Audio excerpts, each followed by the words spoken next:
What's up? This Westside KJ and we the unheard got something to say. I'm Westside KJ, you feel me? 629 Jefe. 629 Jefe. Yeah. That's the name of your conglomerate? Yeah, that's me. Okay, that's you. Dope. All right, so let them know where you originated from. Like, what's your background? Yeah, I came out here from New York, like elementary school. Yeah. And I've been out here just rocking ever since. Right. So pretty much between Harlem and what's the name in Atlanta, that's where I grew up. Harlem. Yeah. Specifically Harlem, though. Yeah. Dope. So when you were in Harlem, you were more of a younger. I was a little kid. Little kid. You haven't been out there since you were a little kid. No, hell no. I've been there. I've been back and forth. Okay. But when I was out there, I didn't used to be with no kid. I used to be with everybody older.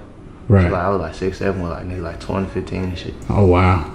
So you already had a big influence as a adolescent, as even just a toddler almost. Just like I ain't act like no kid, so they ain't mind having me with them. You know, usually it'd be like a little kid start being annoying and shit, you want to make them get away. Right. Yeah, they wouldn't mind having me with them. So like, my uncle always had a basketball team, so I always be around them. That's how it happened. Wow. So being that you were 6, 7, you know what I mean, in Harlem, and then moving to Atlanta, what was the contrast? Like, what's the difference between Harlem and Atlanta? I went from like a fast-paced area to like a real like country town, like, and like it ain't like like Atlanta like that country, but it's like compared to Atlanta, it's like compared to New York, it's like a big difference. Right. Cause like New York is like a city, so it's like fast-paced, everything moving, nothing closed, like everything 24 hours. Like you come out here, it gets slowed down a lot. Everything spread out. Like in New York, it'd be like it's more everything. Right. So like if you want to go to a certain store, it's like 20 of them right here. Right. You don't got to go way downtown to go to the store. You could just go to the one that's right there. Right. So being that you've seen what New York is like, because some people probably haven't even been to New York, but being that you've seen what New York is like and seeing what Atlanta's like, what would you say? Where would you say you would rather reside as far as just living conditions? I had to mix them because I can't just choose one. Right. It's like some stuff that's here that ain't nowhere near Atlanta. Like, that's true. It's some stuff that's here that ain't got nothing close to New York. That's dope. How old are you? 18. 18? Wow. I thought you was older. So I mean, this new tape that you just dropped. Yeah. Jefe Talk. This was your first tape ever that you ever put out as far as music. I've only been rapping since January. It's July then. Yeah. January of 2017, you started rapping, and this was your first tape. This is what we came with. Wow. So what inspired you to start doing music? I mean, like, just being that you know, I know a little bit about your background. I know you graduated from high school. Congratulations on that. Appreciate it. So just knowing that you graduated from high school and coming straight out of high school, you dropped a mixtape. Like, how does that transpire to now? See, when I started rapping, it was like, I ain't gonna lie, I didn't think I was gonna keep doing it, cause I had made like 2 songs. Right. Black Big Bang, he was like, nephew, why you don't rap? Cause like, he always, like, since I've been out here, I've been around Jade. And Jade always had me around Blackness since I've been out here. Right. Like my uncle. Yeah. So he just kept seeing me out. Like, nephew, why you don't never rap? Like, do it. Why not? Right. So she's like, I'll get you some time, you'll rap. He got me some time. I went in the studio and I made the 2 songs on the tape too, is Smoke and Jefe Talk. So the first song you ever made? Yeah, that's the intro to the tape. Is Jefe Talk? Yeah. No, that's the second song I ever made. Okay. Smoke was the first song you ever made. Yeah. And the Jefe Talk was which is the first song on the mixtape.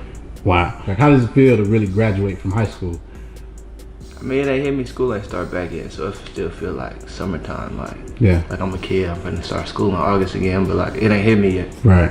Cause I ain't really like, ain't nothing really changed yet, like, you get out of school all the time, go in the summertime and just being free all the time, like. Yeah. So like, ain't nothing changed yet for me, like. So you really just adapting to what you've already been. Like, I take everything day by day, so I just be chilling, like, I don't be trying to be like, man, let's see what changed, like, I just be chilling with it, I don't be looking for too much. So what does 629 mean to you? Well, first I'm gonna tell you what 629 mean, because a lot of folks don't know. They always ask me that too. Well, 629, like, you get on your phone, right? You know how it be numbers up under, letters up under the numbers. So 629 gonna point out NBW. And NBW stand for Natural Born Winner. So that's what 629 is. Natural Born Winners. Natural Born Winners. So Natural Born Winners, would that be the Natural Born Winners and 629, they play hand in hand, so would that be the name of the label, or would it just be 629? It'd probably be like Natural Born Winners or something. Dope. Talk about a lot of things on the mixtape. I listened to the mixtape in depth. I definitely listened to the mixtape.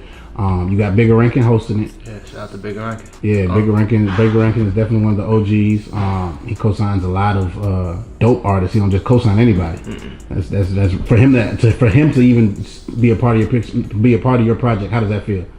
It's big because it just brings a whole nother audience to my music, because like people pay attention to what Bigger Rankin. Like it's certain DJs, like if a DJ Drama or a Don Cannon or somebody put out a mixtape, like it's gonna automatically get a certain type of attention, because just the DJ that put it out, like they co-sign. So like people gonna want to see why they co-sign, and if they like it, they like it. They don't, they keep pushing. That's real. So how many features did you have on this mixtape? I got it's 4 songs with people on there. 2 of them got Kid, Costa Nostra Kid. 1 of them got School, and the other one got Akobama from Ohio. Akobama. That was the one that I heard of Kid, and I heard of Costa Nostra Kid and Schoolie. Yeah. But I've heard of Akobama, but he's kind of like a new face. Like, how did you make that connection? See, me and I only started rapping since January. I only been rapping since January, so like people like and like Black, School, and Kid, they've been around me forever. Right. So like when I started rapping, it was just like only people who, like I don't like people too much. So like me rapping with people, like being in the studio, people ain't gonna work that good. So I was just like only was comfortable rapping with folks I know. Right. So I only did songs to pretty much the folks I know. Everybody was around my whole life pretty much. Would you say doing those songs with the people that you already know helped your project that you dropped, or would you say that you could have done the project by yourself and it still would have been a great project? I mean, I feel like I did it by myself, it would have been straight, but I mean, they just add something to those songs still. Like everybody, when people still see me, every time people see me, they say what Ox said on the song, like the little line he got on there. That's right. He grew up on the Westside, he was younger than KJ. Everybody see me say that all the time. That's real. What did you grow up listening to? Shit, I grew up like, I used to be on YouTube 24/7, just like picking and shit. And then I went to LA one time and I came back and I just changed everything. And I was listening to like ASAP Rocky, Dom Kennedy, YG, Schoolboy Q, Kendrick, like all them kind of people. Like that's all I listened to. Right. So like at one point it was like you couldn't tell me nothing about nothing else. Like this all, like everything else you wanted to talk about music wise, I don't want to hear it. It's just straight this. And that's dope. That's all it was. Like for a long time I ain't listening to nothing else. Like old school rap, like Eazy-E and like shit like that. But I ain't used to listening to too much. Like you mentioned ASAP Rocky. He's from Harlem too, right? Yeah. So would you say that near future, if you had an opportunity to do a song with ASAP Rocky, would you do it? Yeah, that was my favorite rappers. Okay. Like I listen to a lot of people, but I don't got like too many favorite rappers. He one of my favorite rappers. Dope. And what would you say today, to this date, what's your most standout record off the first tape that you dropped? I've been getting a lot of response from 3 songs on there. I say Smoke, Jefe Talk, and 629 Big Dog. And then they love the songs, like the song with me and Kid, the song with like I said, the song me and Op. Right. Like they like the tape pretty much, like the whole tape. Yeah. But like it's some songs like they might be like, but that 629 Big, that's a problem right there. Like, that song hard. Yeah. Everything else they just be like the tape hard. They don't be like too much like. You plan on dropping something else soon, or you wanna wait it out like Kendrick or something like that? Or you just gonna drop something? I probably see. I just probably just keep working and see, like keep pushing this one and then see what come up next. Right. So, like, you'll start feeling like I feel like when I'm ready to drop something, or I feel when I need to, I guess. Right. How do your close friends see you now with the new momentum that you've gotten from your mixtape?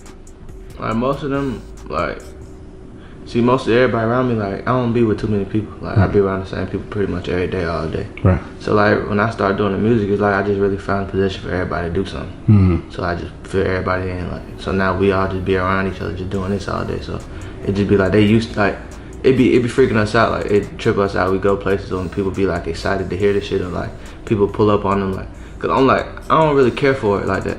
Like the only thing keep me going like with rapping is like when I see people catching on to it, and like, if the numbers start going and growing and growing, and people tweeting about it and shit. The reactions. So like every time they see it or every time they get one, they'll send it to me because they know some shit I like. Right. So they're always like, look, bro, look. So they look forward to like seeing people go crazy about this shit because they know it's the kind of shit I like. Right. So like, they love all that shit like that. Okay. I mean, you're like I'm gonna keep saying this because it's like you're young. You're still young and you're still coming up. People don't really realize that. Like, I'm only 18. Right. Like, I just hit 18 in March. Big producers that are on the tape. Any names that you can drop? Shit, I got Tasha Couture on there. She did that Water for Joe Gifted. She's huge. She's huge. Now.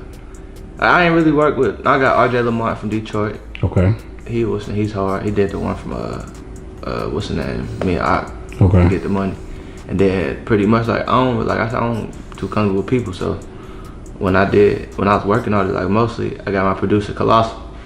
Me and him went to school together. Right. Like me and him been going to school together 9th to 12th grade. I didn't know he produced the whole time, and I just started rapping. And what's the name? January. Right. So like when I started rapping, I ain't really like. It was hard for me to like get people like, hey bro, like fuck with me on the beat to like let's do something together. Like I can't really do that. Right. So my homeboy Miles, he just used to do that for me all day. Like, he would help like secure your beats and stuff all like that. All day, just like, hey bro, listen to this. What kind of? Cause they didn't know what kind of beats I like. Right. Cause I had 2 songs that sound completely different. Right. Smoke and Jefe Talk. I agree. So he was like, what kind of beats you like? He just kept reaching out to folk, and I listened to him, tell him if I liked him or not. And shit, Colossal beats just like had a sound to him, like how 629 Big Dog and Rap Nigga sound. That's like the sound that Colossal got. Them his beats. I mean, when I listen to your music, I would personally compare you to a style of an early Wiz Khalifa, because his sound wasn't necessarily just one sound. He had a sound for everything. Yeah, he one of my favorite rappers too, but early Wiz. Yeah, early Wiz was definitely like people like I grew up listening to him, Currency, and like that was all I listened to. Like yeah, all I listened to. Like in fact, I bought a Currency album on accident. Wow. And I was like, I thought it was something else before. Right. And I picked it up, I bought it, I played it, but the shit was hard. Right. And he had a fan ever since. What was the last job you had before you started doing music? I ain't never had no job. Never? No. Wow. That's crazy. I mean, like, does your family, they support the music, of course. I mean, like, I know a little bit about your background. I know that your mom was involved in a lot of, just a lot of artists' careers as far as being a manager for certain people. The recording process with it, like, as far as like studio time and shit, like, my uncle got a studio in his house. Okay. So whenever I needed to record or whenever he had free time, he an engineer. Okay. And he had like engineers coming up under him. Right. So whenever they trying to get busy on their craft or he trying to just work or whatever, he'll call me over and I just call the homies like studio at what's the name. Everybody pull up at his house. We record. So we did basically the whole mixtape in one studio. Okay.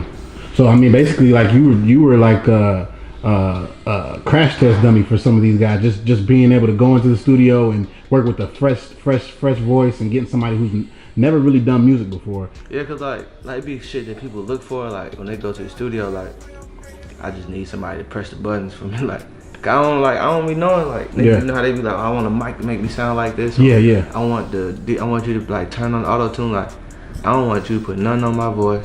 Just let me rap. Right. And let me be.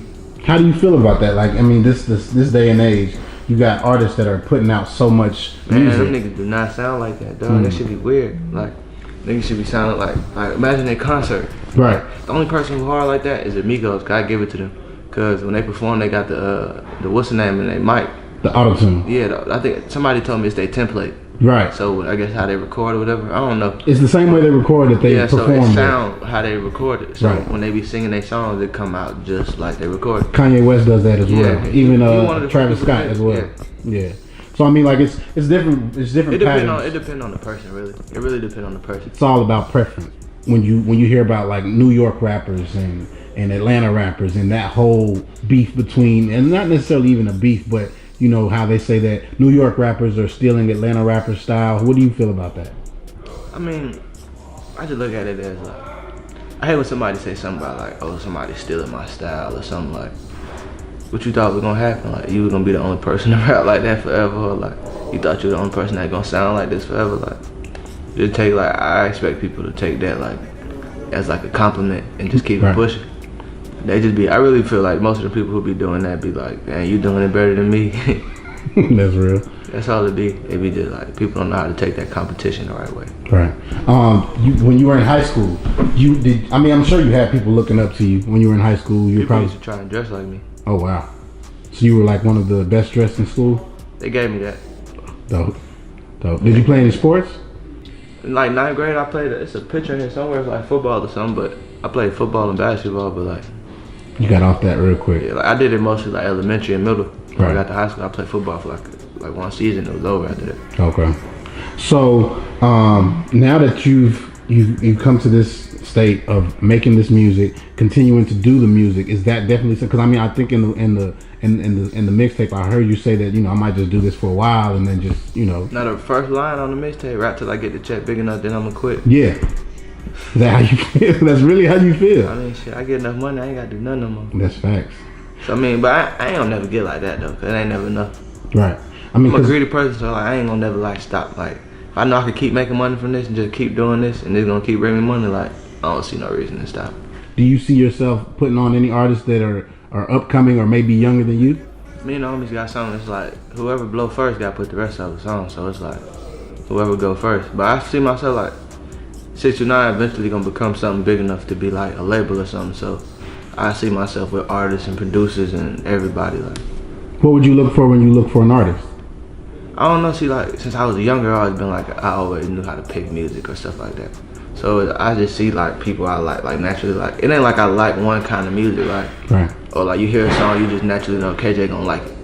Like you just gotta play it, and I just see. It just always be something different. Dope. Let them know how they can follow you. Let them know all the information about the tape and anything else you got coming up. Shit, I got my Snapchat, Instagram, Twitter, all that Westside _KJ. And then shit, what else I got coming up? I'm just working right now. I ain't gonna lie, I'm just pushing Jefe talk as much as I can, trying to get it to everybody who ain't seen it yet. That's all I say all the time, just trying to get it to who ain't seen it yet.